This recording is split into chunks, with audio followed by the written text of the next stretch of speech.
Respected Shri Amitabh Bachchan ji, dignitaries on the dais, my dear patients who have come from Hyderabad, members of the media,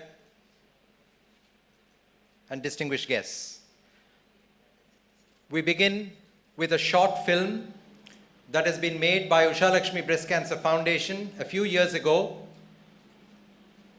As you will see from the film, through the medium of classical dance, a breast cancer survivor, a very accomplished survivor, demonstrates the importance of early detection of breast cancer. May we have the film, please? Please come on to stage to receive this bouquet, sir.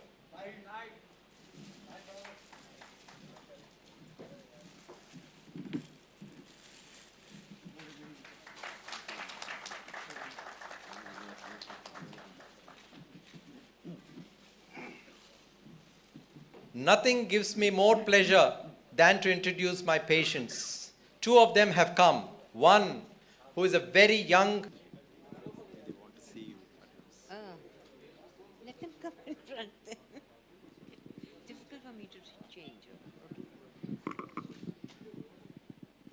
Shri Amitabh ji, namaskar.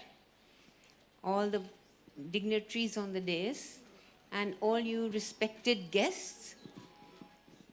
It's a great honor to be here and to be able to felicitate Dr. Raghu for this immense service that he has done for breast cancer.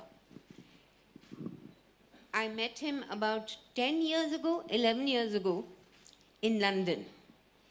And I was surprised to find, as usual, I sing a little, so everybody insisted that I sing, so I sang.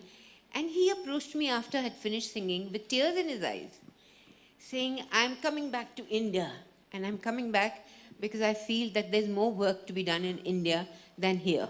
And I knew that he held a very senior position in the Royal Marsden Hospital, which is the premier institute for cancer in London, in England. And I thought to myself, he won't actually do it because he was doing very well, and economically also it's not going to be very comfortable for him to come back to India to start something which people are not even aware of and people don't want to be aware of because they hide things. But to my surprise, he actually did. He transferred himself from London to India, and I said, wow, this is something great. Because very few people these days especially would give up a lucrative career for an ideal, and that's what he did. And I'm a nationalist, very much so. I love India, and I think India is the greatest country and is going to become greater in the future. And so I really admire this nationalist feeling that he had, that I have to come back to India to do things in India rather than my expertise should be utilized more in India than in England. In England, there are lots of others who would do it. But in India, there's nobody else. So, Dr. Raghu, more strength to your arms and more brilliance to your brains. And just carry on this work. And I salute you.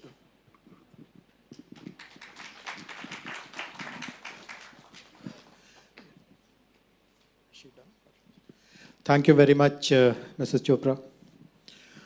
The foundation is really privileged that Mr. Bachchan has chosen to be the chief guest and honor us with his presence for the launch of this mobile app. Mr. Bachchan, as we all know, is a national icon and a role model to all of us. And his endorsement to this cause really means quite a lot to us. So without further ado, I would request Mr. Bachchan to address the gathering, after which, okay, we will have the release of the mobile app first, after which we would request Mr. Bachchan to address the gathering.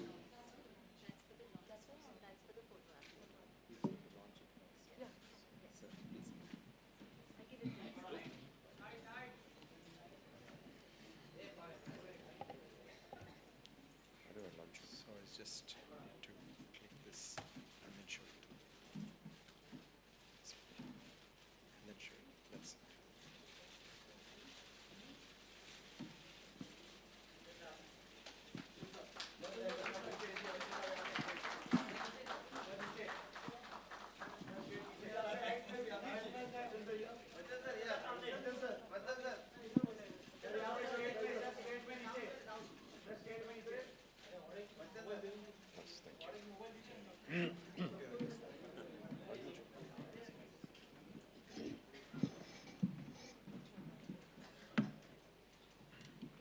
Dr. Raghuram, Mr. Padmanai, Navya, Mr. Ranjan,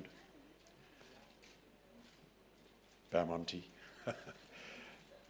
Mrs. Pamela Chopra is family to us, so she's the one that actually drew my attention to this very worthy cause and to this wonderful gentleman who's been working so hard towards this cause. I'm delighted to be invited here today, Dr. Raghuram, and delighted because in the past I have been associated with many medical causes and taking up campaigns that hopefully have worked. We worked for the United Nations for polio, and almost laboring for 8 years, we were able to have a condition where India is today polio-free. I've been working on tuberculosis, hepatitis B. Hepatitis B is a dreaded disease, also working on diabetes. But one of the things that came through with all these campaigns was the fact that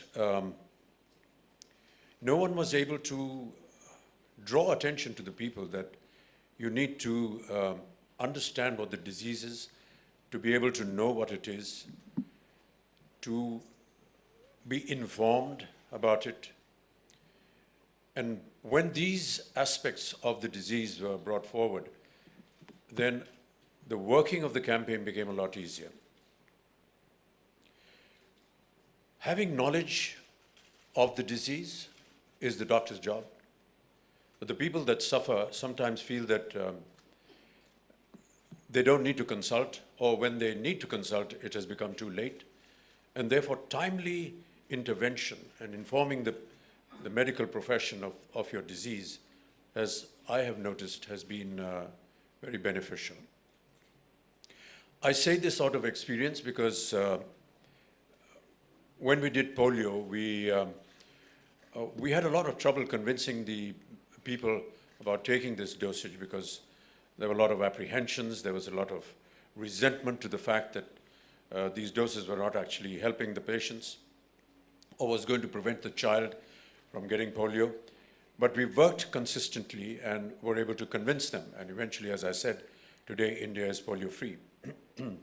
For tuberculosis, I joined the campaign because I'm a TB survivor. In the year 2000, suddenly I was detected with tuberculosis. And because I was able to timely inform my doctors about it, or the doctors actually found out about it, and I was able to take a treatment, I was able to come out of my tuberculosis. And one of the things that I keep saying almost with due affection and with due regard and great humility is that if it can happen to me, it can happen to anyone. It's much like what the lady just expressed. If it can happen to her, it can happen to anyone. Tuberculosis is normally associated with people who live in lesser means, in bad environments. So if it could happen to someone who, by the grace of God, has had better facilities and better environments to live in and work in, can happen to me, it could happen to anybody. But timely intervention, informing people that going for detection, putting yourself up for analysis, or just going to a doctor and doing proper investigation was able to save millions of people. The same thing happened with hepatitis B. In the year 1982, during the shooting of one of my films, Coolie, I had a bad accident, and during the course of my hospitalization, I needed a lot of blood, almost 200 packets and bottles of blood was needed. There were almost 60 bottles of blood. There were 200 people that actually came forward to donate blood to me. And one of the donors was carrying the dreaded hepatitis B virus. The Australian antigen virus was something that had just been discovered, and the doctors were unable to identify it. It went into my system, and I didn't know about it until the year 2005, which through a general testing that I was going through was suddenly discovered.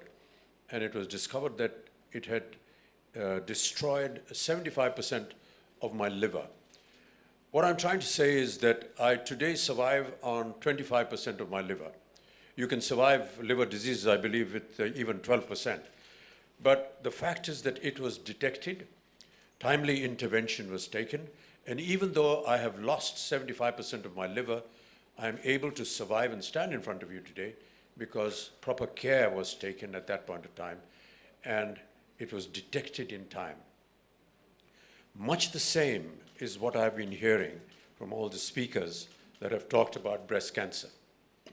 If it is detected in time and knowledge about it is known, you have two very good examples this evening who have told you that they were able to survive and are happy that somebody like Dr. Raghuram was able to take care of them and bring forward all the medical help that was required. I'm very happy that an application today has been devised where people who are not knowledgeable enough about breast cancer can know about it. I was a little apprehensive about it until Mr. Padmanabhaya informed me that what I was apprehensive about was that application is something that is more prominent in urban areas, in cities and metros and more so-called educated people. What happens to people in the villages, because the application needs to be understood there. But he now informed me in his speech that the incidence of breast cancer in rural areas is less than what it is in urban areas, and therefore that is very heartening to know. But I presume that there will be some kind of device where the application is brought out to the rural areas as well, and they are educated enough to know how to use them. I saw the app this afternoon. Dr. Raghuram and I met earlier on, and I was delighted to know the various aspects of the application. It gives you information about what breast cancer is, of how it is treated. Sometimes in society it can become a sensitive issue. It can become a topic that is sometimes embarrassing for women. But I feel that, one should not feel embarrassed or sensitive about a disease. We're all human beings. We are all susceptible to all kinds of illnesses.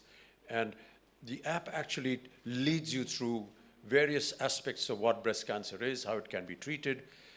Post-operative care or post-care is a very important element in most diseases. And as we saw in the application, some of the aspects of how to treat breast cancer after you have been treated are very important. I'm delighted today that I've been associated with this campaign. And Dr. Raghuram, may I just offer my services, my voluntary services to this wonderful campaign. If in the future you would require to use my face and my voice towards this campaign, I shall be more than willing to help you. Thank you so much.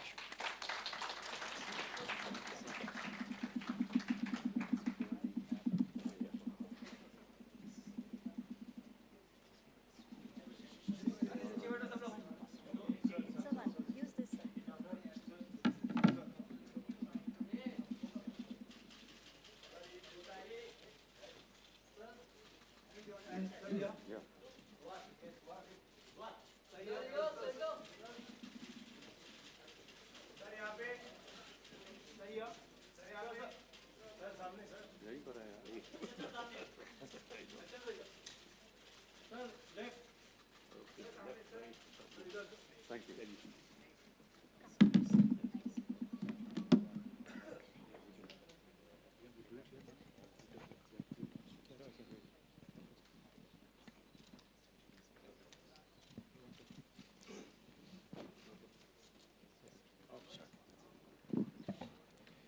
To conclude this evening, ladies and gentlemen, on behalf of the Usha Lakshmi Breast Cancer Foundation, I would like to extend my heartfelt gratitude to Shri Amitabh Bachchan ji for kindly releasing the world's first app on breast healthcare in 12 languages. I also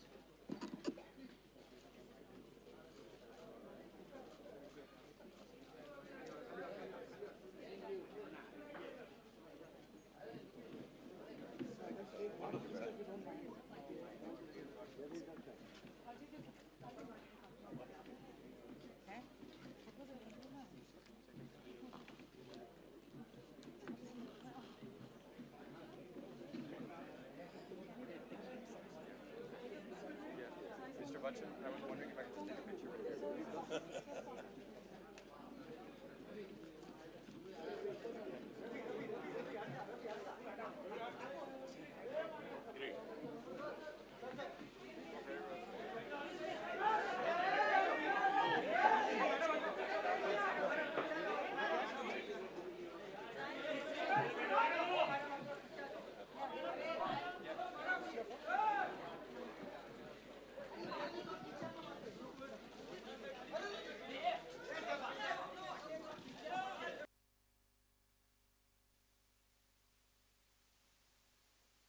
Also, I know that there are some people who would be willing to accept, and that's not very many people. When I said, I can go home. I'm so happy that he